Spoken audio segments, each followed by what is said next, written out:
जी बेटा, नेक्स्ट हमारे पास MCQs है लॉजिक्स के बारे में।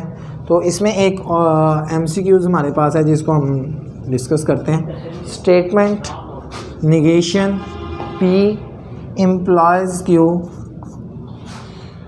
Employees P is.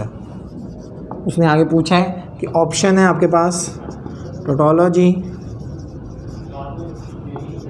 B option है आपके पास कॉन्टिजेंसी, सी ऑप्शन है आपके पास एब्सर्डिटी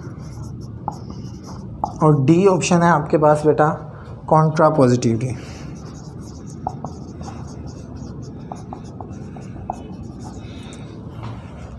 ये हमारे पास कुछ ऑप्शंस हैं, हमने देखना है।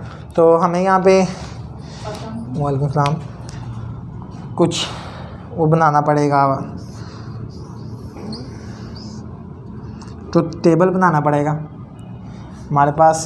सबसे पहले उसने कहा है P एप्लॉयंस P एंड Q। ये P है हमारे पास, ये Q है।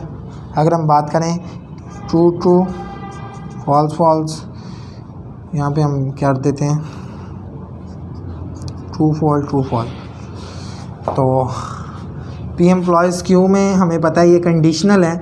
इसमें सिर्फ अगर P यानी कि जो एंटीसीडेंट है यहाँ पे P एंटीसीडेंट कहलाता है और Q जो है वो कॉन्सिक्वेंट। अगर वो ट्रू है और नेक्स्ट जो है वो फॉल है तो ही वो फॉल होगा, अदरवाइज़ वो सारे के सारे, इसका मतलब ट्रू ट्रू ट्रू होगा, ट्रू फॉल ये फॉल होगा, ठीक है। बाकी फॉल ट्रू ये भी ट्रू है, फॉल फॉल ये भी क्या है, यानी कि हमारे पास जो एंटीसीडेंट है वो ट्रू हो और जो कॉन्सिक्वेंट है वो फॉल हो, ये एम्प्लॉयज़ करता है फॉल को। This is a condition due to this thing we are saying about conditional.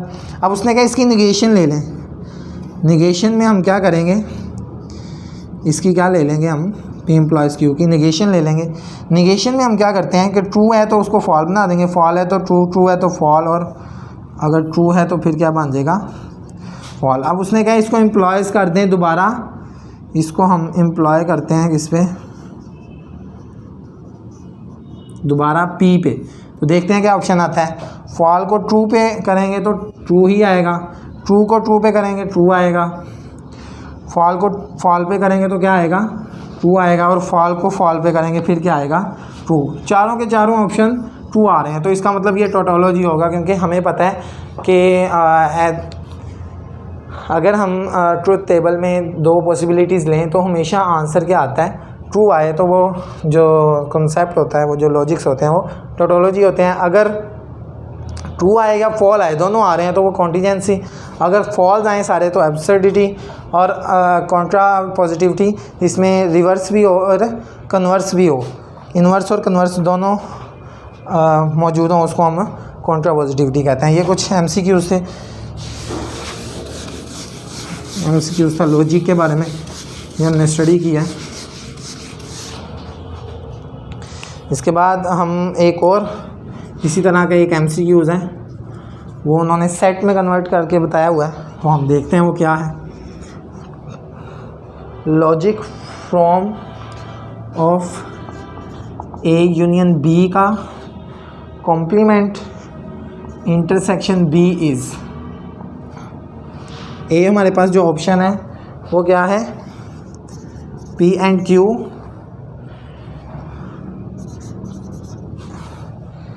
And Q, P और Q एंड Q। फिर B हमारे पास ऑप्शन है P एंड Q और Q। थर्ड हमारे पास ऑप्शन है एम्प्लॉयज़ P और Q एंड Q। डी हमारे पास ऑप्शन है एम्प्लॉयज़ निगेशन P और Q और Q। ये हमारे पास कुछ ऑप्शंस हैं। अगर हम देखते हैं कि ये क्या इनका आंसर बनता है। नेगेशन क्यू, ये नेगेशन साइन है, मैं एम्प्लॉयज़ गलती से कह दिया जी। देखते हैं तो बेटा यहाँ पे जो कॉम्प्लीमेंट है वो जो इन निगेशन है उसको ज़ाहिर करता है, फिर जो ए है वो पी है, और जो यूनियन है वो और को ज़ाहिर करता है, क्यू की जगह बी आ गया, और फिर इंटीग्रेशन जो है वो एंड को ज़ाहिर करता है, और क्यू की जगह क्या आ गया, पी आ गया। तो इसका मतलब हमारे पास चार्ली ऑप्शन है, बाकी कोई भी ऑप्शन इस पर लाए नहीं करता। ये भी एक MCQ आता है सेट के लिहाज से, जो मैंने आपको क्लियर कर दिया है। क्लियर है बेटा। नेक्स्ट हमारे पास बेटा जो MCQs है,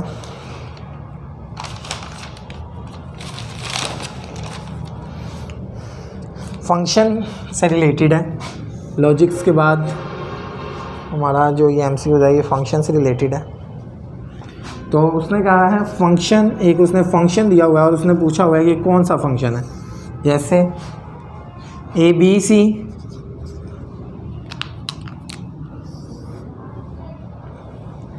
X Y Z and T, एक X सेट है और एक ये Y सेट है। A X के साथ है, B Y के साथ है, और C किसके साथ है, Z के साथ है। उसने कहा बताएंगे कौन सा सेट है। अब सबसे पहले तो ये 1 फंक्शन है, हमें पता है 1 कॉरेस्पॉन्डेंस जो है वो 1 के साथ है, और सेकंड में कोई भी ऐसा रेंज नहीं है जो फर्स्ट की डबल डोमेन हो, तो ये फंक्शन है। दूसरी बात ये 1 फंक्शन है क्योंकि हर कॉरेस्पॉन्डिंग एंट्री कॉरेस्पॉन्डिंग के साथ है। तीसरी बात हम देखते हैं, इसमें एक जो एलिमेंट है वो रेंज में नहीं आ रहा, तो इसका मतलब ये क्या होगा बेटा, इनटू होगा। ये क्या होगा, इनटू। अब ये इनटू भी है और 1 भी है, तो ऐसा फंक्शन देखते हैं हमारे पास ऑप्शंस क्या हैं जी। 1 ऑप्शन है कि 1 फंक्शन है। सेकंड हमारे पास है इनटू है। थर्ड हमारे पास इंजेक्टिव है। डी हमारे पास क्या है, बाइजेक्टिव है।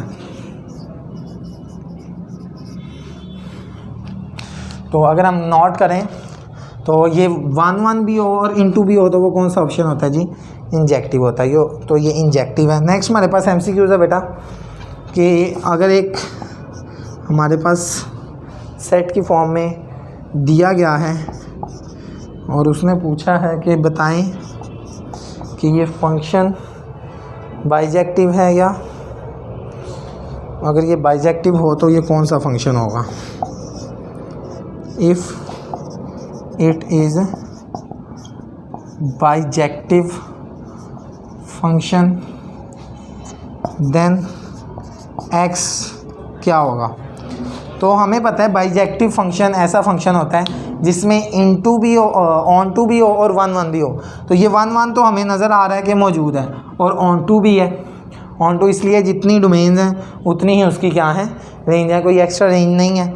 तो फंक्शन है या नहीं, ये तो दो बातें क्लियर हैं कि ये 1 भी है और ऑन टू भी है, लेकिन ये क्या फंक्शन है या नहीं, क्योंकि यहाँ पे x की वैल्यू अगर 2 आ जाती है तो फिर ये फंक्शन नहीं है, क्योंकि सेम डोमेन की 2 रेंजेस नहीं हो सकती। तो उसने ऑप्शन दिया हुआ है if x less than 3, if x greater than 3,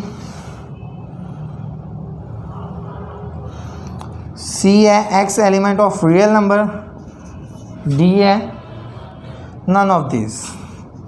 तो बेटा x greater than 3, x less than 3 में 2 और 1 आएगा, नेगेटिव में जाते नहीं है फंक्शन में, तो 2 और 1 पहले ही मौजूद है, इसका मतलब ये फंक्शन नहीं होगा। अगर x ग्रेटर देन 3 होगा, यानी कि 3 4 हो सकता है, 5 हो सकता है, तो इसका मतलब जब यहाँ पे x 5 या 6 या 4 होगा तो ये एक फंक्शन को ही शो करेगा जो कि डोमेन भी रिपीट नहीं हो रही, और ये इनटू और ऑन टू भी हो जाएगा। और रियल नंबर यहाँ पे हो ही नहीं सकते, कोई सा भी आ सकता है, नन ऑफ दिस, वो ऑप्शन नहीं बनती। तो इसका मतलब इसकी बीटा इसकी करेक्ट ऑप्शन है।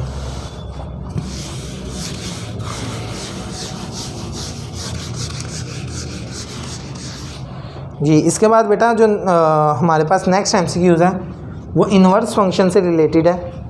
उसने कहा है inverse of f is equal to 1 3 2 5 7 and 7 3 और 7 सॉरी और 7 एंड 7। तो सबसे पहले देखते हैं ये फंक्शन है, उसके बाद फिर हम इन्वर्स पे आएंगे। तो हमारे पास ऑप्शन है इंजेक्टिव, बाइजेक्टिव,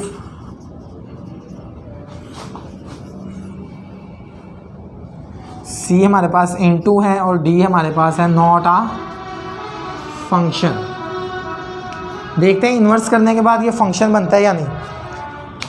हमें पता है कि इन्वर्स में क्या होता है, जो रेंज होती है वो डोमेन बन जाती है और जो डोमेन है वो क्या हो जाती है, रेंज। यहाँ पे डोमेन फिलहाल फंक्शन की है 1 2 3 एंड 7। इट्स मीन्स ये फंक्शन है क्योंकि जो डोमेन है वो रिपीट नहीं हो रही। अब हमारे लिए डोमेन ये होगी जो रेंज थी, ये और ये। अगर हम देखें यहाँ पे दो डोमेन है जो सेम है, यानी कि एक डोमेन की दो रेंजेस आ रही हैं, तो इसका मतलब ऐसा पॉसिबल ही नहीं है इन्वर्स में भी कि अगर एक फंक्शन है और उसकी एक डोमेन की दो रेंजेस हों, तो ये इन्वर्स में भी पॉसिबल ही नहीं है। तो इसलिए ये नॉट अ फंक्शन है।